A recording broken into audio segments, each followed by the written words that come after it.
எல்லோருக்கும் வணக்கம். இன்றைய நாள் உங்களுக்கு நல்ல நாளாக அமையட்டும். ஓம் ஓம் வராகி, ஜெய் ஜெய் வராகி. சில பேர் பிரார்த்தனை பண்ண உடனே அவங்களுக்கு அது உடனடியாக நடக்கிறது. ஆனால் எங்களுக்கு அப்படி நடக்கவே மாட்டேங்கிறது.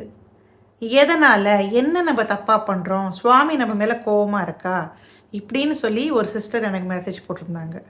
இந்த மாதிரி கேள்விகள் பல பேருக்கு இருக்க வாய்ப்பு இருக்குங்கிறதுனால எனக்கு தெரிஞ்ச விளக்கத்தை நான் சொல்கிறேன். இந்த மாதிரி காணொளிகள் உங்களுக்கு பிடிச்சிருந்தா நம்ம சேனலுக்கு சப்ஸ்கிரைப் பண்ணுங்கள். வாங்க வீடியோக்குள்ளே போகலாம். 5 விரலும் ஒரே மாதிரி இருக்கா? இல்லை தானே. ஒருத்தரோட வாழ்க்கை அந்த ஆன்மா என்ன தெரிந்து கொள்ள வேண்டும் என்று வந்ததோ அதற்கு ஏற்றாற்போல் மட்டுமே அமையும். அந்த ஒரு ஆன்மாவும் ஒரு பிறவியும் எடுத்து வரும்பொழுது சில விஷயங்களை கற்றுக்கொள்வதற்காகவே அந்த பிறப்பை எடுக்கிறது. எல்லாத்தையும் கத்துண்ட உடனே கடவுளோட போய் கலந்து விடுகிறது. நம்ம வாழும்பொழுது நம்ம என்ன பண்ணுவோம்? நல்ல காரியங்களும் செய்வோம், கெட்ட காரியங்களும் செய்வோம். நாம் செய்யக்கூடிய நல்ல காரியங்கள் நல்ல கர்மா அப்படின்னு சொல்கிறோம்.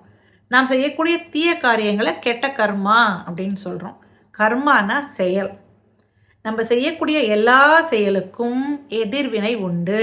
பாலை தூக்கி ஒரு செவுத்தில் அடித்தா திருப்பி இன்னும் வீரியமாக நம்மக்கிட்டே வருங்கிற மாதிரி இந்த பிரபஞ்சத்தோட நியதி நாம் செய்யக்கூடிய எல்லா கர்மாக்களுக்கும் எதிர்வினை உண்டு. நம்ம ஒரு பிறவி கிடையாது, எத்தனையோ பிறவிகள் எடுத்து வரோம் அப்படின்னு சொல்கிறாங்க. கரெக்டாக? புல்லாகி பூண்டாகி புழுவாகி அப்படின்னு பாட்டெல்லாம் இருக்குது நமக்கு. ஸோ அந்த ஒரு அறிவு ஜீவன்லேருந்து ஒரு படியாக ஏறி நம்ம மானிடர் ஆகிறோம். அந்த மனிதர்கள்லையும் பல பல பல பிறப்பு எடுக்கிறோம். இந்த மாதிரி மிருகங்களாக அந்த ஜந்துக்களாக இருக்கும் பொழுது நமக்கு கர்மான்னு ஒன்றும் இருக்காது. ஏன்னா தெரிந்தே யாருக்கும் நம்ம தீமையும் செய்ய மாட்டோம், நன்மையும் செய்ய மாட்டோம்.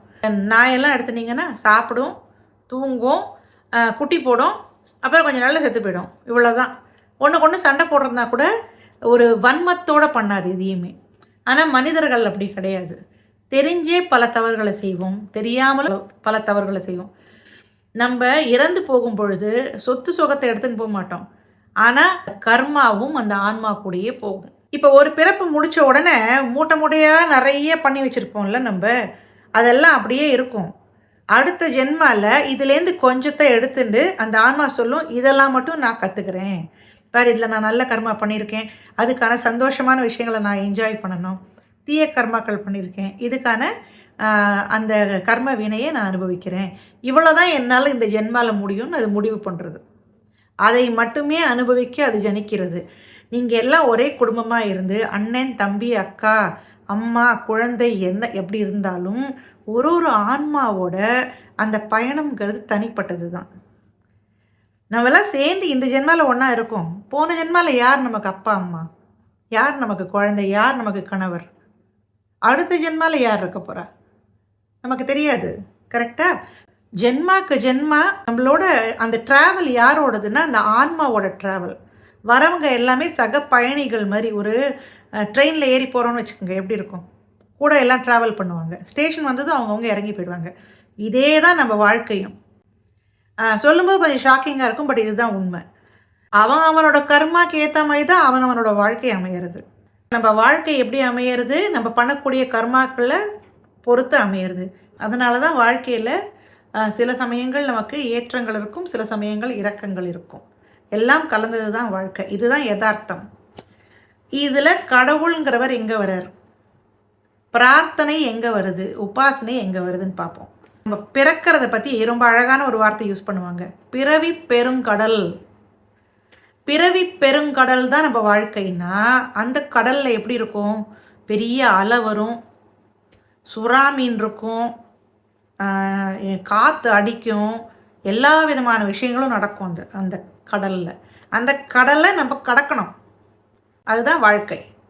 எல்லாம் நீச்சல் அடிச்சிட்ருக்கோம் இந்த பிறவி பெருங்கடலில். அப்போ நம்ம ஒரு கடவுளை பிடிச்சிக்கும்போது ஒரு அழகான போட்டு வருது, அந்த போட்டில் நம்ம ஏறிக்கிறோம். இப்போ போட்டு வருதுங்கிறதுனால அலை அடிக்காமல் இருக்குமா, சூறாவளி அடிக்காமல் இருக்குமா, இது திமிங்கலமோ இல்லை சுறா மீனோ வராமல் இருக்குமா, மழை பெய்யாமல் இருக்குமா? அது எல்லாமே நடக்கும். அது எதனால் நடக்கிறது? நம்ம கர்ம வினையால் நடக்கிறது.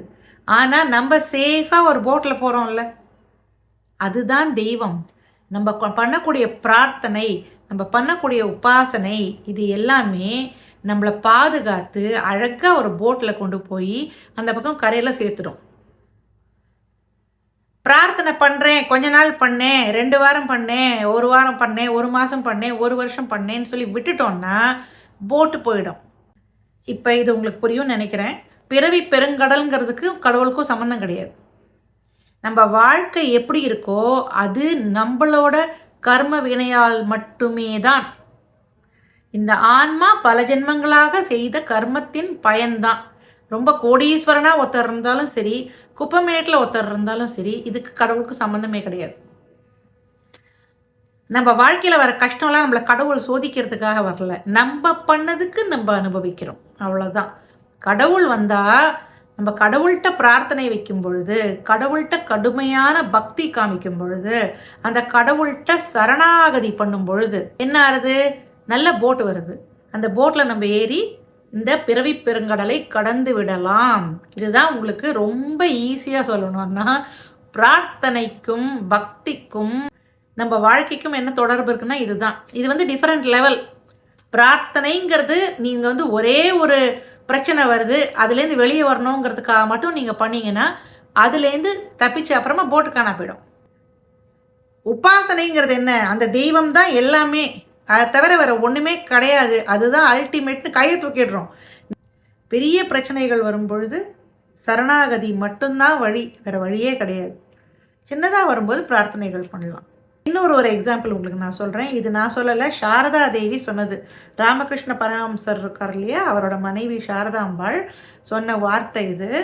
ஒரு மனிதனுக்கு அந்த கர்ம வினையால் ஒரு காலையே வெட்டணுங்கிற விதி இருந்தால் அந்த சுவாமியை பிடிச்சிக்கும் பொழுது அது ஒரு முள்ளு குத்துற கஷ்டத்தோடு போயிடுமா. அதனால் பிரார்த்தனைங்கிறது நம்ம வாழ்க்கையில் நம்மளை காப்பாற்றக்கூடிய ஒரு படகுங்க புரிஞ்சுருந்தீங்கனாலே உங்கள் வாழ்க்கையை அந்த அம்பிகையை கொண்டு சேர்த்து விடுவாள். இந்த வீடியோ உங்களுக்கு ஏதாவது விதத்தில் உபயோகமாக இருக்கும்னு நான் நம்புகிறேன்.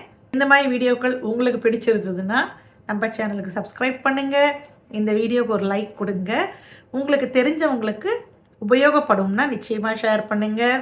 வராகி வழிங்கிற ஒரு வாட்ஸ்அப் குரூப் நம்ம வச்சுருக்கோம். உங்களுக்கு விருப்பம் இருந்தால் அந்த வராகி வழி வாட்ஸ்அப் குரூப்பில் இணைந்து வராகி பற்றிய நிறைய விஷயங்களை எங்களோடு சேர்ந்து நீங்களும் பகிர்ந்து கொள்ளலாம். இன்னொரு காணொளியில் சந்திப்போம். ஓம் வராகி, ஜெய் வராகி. நன்றி.